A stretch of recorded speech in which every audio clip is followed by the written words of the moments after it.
안녕하세요, 주가박입니다. 지금 개인과 기관들이 대형주를 쓸어 담고 있다, 지금이 증시 바닥인가 라는 내용을 가지고 이야기해 볼까 합니다.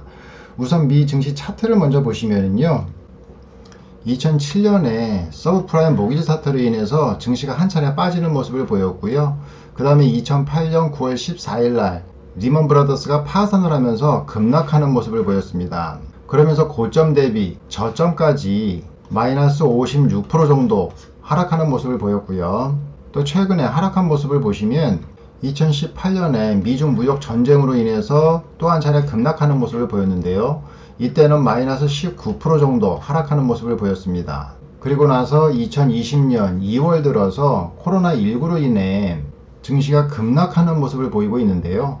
지금 현재 고점 대비 저점까지 30%가 넘게 빠지는 모습을 보였습니다.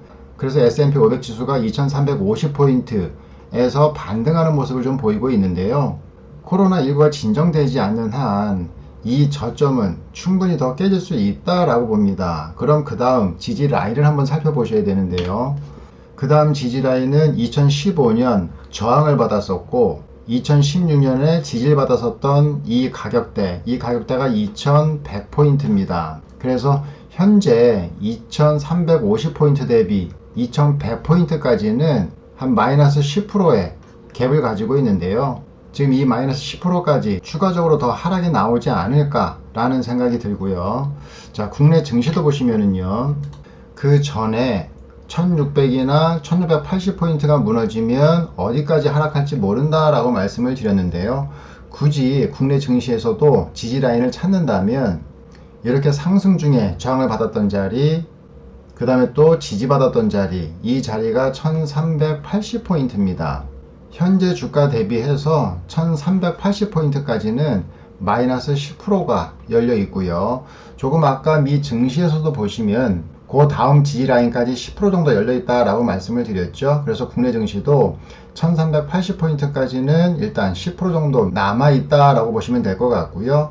최근 미 증시보다 국내 증시가 더 가파른 하락세를 보이는 걸 감안해 봤을 때 추가적으로 더 밀린다면 2008년 말과 2009년 초까지 저점을 찍었던 1040포인트까지도 볼 수는 있습니다.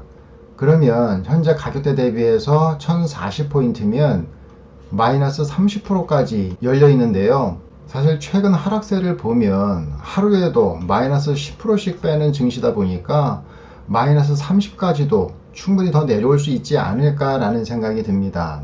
그래서 제 바람은 1380 정도에서는 반등이 나오기를 좀 바라지만 지금 시장 분위기로 봐서는 1040포인트까지도 밀릴 가능성이 있다라고 좀 보시면 될 것 같습니다. 이렇게 증시가 폭락하다 보니까 기관이나 개인들이 저가 매수로 매집하는 모습들이 좀 보이고 있는데요. 현재 개인들이 삼성전자는 5조 3500억 정도 순매수를 하고 있고요. SK하이닉스 같은 경우에는 9천억 정도, 그 다음에 현대차 같은 경우에는 6400억 정도 순매수를 하고 있습니다.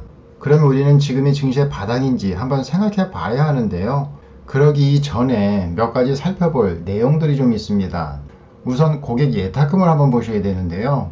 고객 예탁금은 투자자들이 주식을 사기 위해 증권사에 일시적으로 맡겨놓은 예수금이라고 보시면 됩니다. 그런데 이 고객 예탁금이 급등하는 모습을 보이고 있고요. 신용융자도 보시면 큰 폭으로 감소하는 모습을 보이고 있습니다. 그런데 보통 고객 예탁금과 신용잔고는 같은 흐름을 보이는 경향이 있는데요. 국내 증시가 30% 넘게 빠지면서 본인의 의지와 상관없이 반대 매매로 신용잔고가 줄고 있다라고 보시면 되고요. 고객 예탁금은 증시 바닥을 대비한 신규 매수 대기자들이 늘어나면서 상승했다라고 보시면 될 것 같습니다. 그래서 고객 예탁금과 신용융자가 반비례하는 모습을 보이고 있는데요. 일단 신용융자가 반등하는 모습을 보여야 하고요.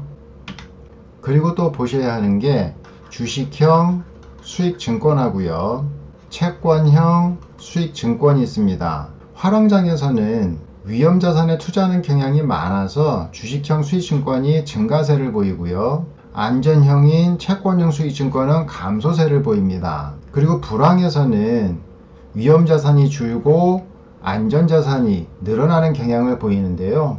지금 여기서 보시면 이렇게 주식형 수익증권이 늘어날 때에는 채권형 수익증권이 이렇게 감소세를 보이고요. 채권형 수익증권이 이렇게 증가세를 보이면 주식형 수익증권은 이렇게 감소세를 보입니다. 그런데 최근 들어 주식형과 채권형의 수익증권을 보시면 주식형 수익증권이 이렇게 감소를 하고 있는데 채권형 수익증권이 증가세를 보이는 게 아니고 감소세를 보이고 있습니다. 그럼 이게 무슨 얘기냐? 주식형 수익증권에서도 자금이 빠져나가고 있고 채권형 수익증권에서도 자금이 빠져나가고 있다는 얘기는 결국 현금화하고 있다라는 뜻으로 해석하시면 됩니다.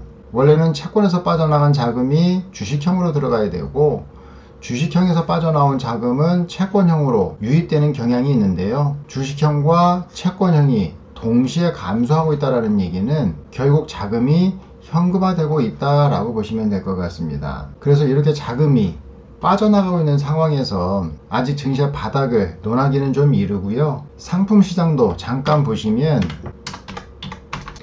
달러가 상당히 가파른 속도로 상승하는 모습을 보이고 있고요. 이에 반해서 원달러를 보시면 원화의 가치가 큰 폭으로 하락하는 모습을 보이고 있습니다. 이렇게 원화의 가치가 하락하게 되면 외국인 입장에서는 환차손이 발생하기 때문에 원화 가치가 상승으로 돌아서지 않는 한 외국인들의 매도세는 앞으로도 계속 지속될 가능성이 크고요. 어제 1,300원까지 찍었던 환율이 미국과의 통화사업 체결로 인해서 3% 떨어진 1246원까지 빠지는 모습을 보였는데요. 그럼에도 불구하고 여전히 외국인의 매도세는 강하게 나오고 있는 상황입니다. 이것도 표로 보여드리면은요. 이렇게 외국인들은 끊임없이 파는 모습을 보이고 있고요. 3월 20일에도 5,844억을 팔아버렸습니다. 이렇게 외국인의 매도세가 아직까지도 진정세를 보이지 않고 있고요. 바닥의 징후를 찾기 위해서는 이 외국인의 매도세가 매수세로 바뀌어야 하고요.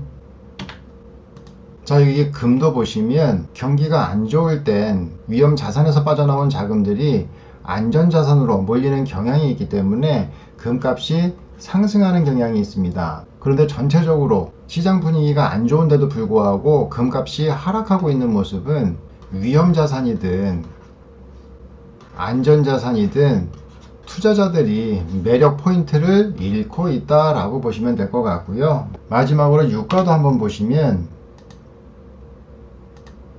사우디하고 러시아, 미국이 원유 패권 싸움으로 원유값이 급락세를 보이고 있는데요. 사실 원유가 이렇게 떨어지면 사용자 입장에서는 좋지만 투자자들 입장에서는 부정적인 효과를 주는 경향들이 많습니다. 그래서 원유도 원위치를 찾아가야 투자 심리를 좀 안정시킬 수 있다라고 보고요. 그럼 우리가 바닥이 머지않았다고 지금부터 분할 매수로 매집에 나서는 게 좋을까요? 앞서 말씀드렸듯이 자금의 흐름상으로 봤을 때 아직은 좀 이르다고 말해주고 있고요. 그리고 앞으로 바닥을 확인하는 방법은 경제 전문가들의 말보다는 의료 전문가들이나 정부 정책의 귀를 기울이시고요. 코로나가 어느 정도 진정세를 보인다고 하면서 자금의 흐름이 반등 신호를 보일 때 1차 바닥 신호라고 보시면 될 것 같고요. 그 다음은 코로나로 얼어붙은 경기 침체 우려감이 부각되면서 한 차례 더 추락하거나 아니면 바닥에서 옆으로 횡보하는 모습을 보이다가 각 나라들의 정부 정책과 양적 완화 정책이 맞물리면서 증시가 서서히 상승세로 돌아설 가능성이 높아 보입니다. 대부분의 금융기관들이 2분기까지 기업들의 실적이 마이너스 10% 정도 후퇴할 거라고 하는 만큼 여러 매스컴이 떠들어대는 바닥에서 매수할 절호의 기회라는 감언 이설에 흔들리지 마시고 시장이 앞서 말씀드린 조건에 들어오면 조금씩 매집할 준비를 하시면 됩니다. 이런 폭락장에서 꼭 대박과 쪽박이 나오기 마련인데요. 저는 사실 공포보다는 풀베팅할 종목을 찾는 재미로 하루하루를 보내고 있습니다. 여러분도 풀베팅할 종목을 찾으시면서 희망을 갖고 때를 기다리시기 바랍니다. 자, 제가 준비한 내용은 여기까지이고요. 자, 이 영상 도움 되셨으면 구독과 좋아요 부탁드리겠습니다.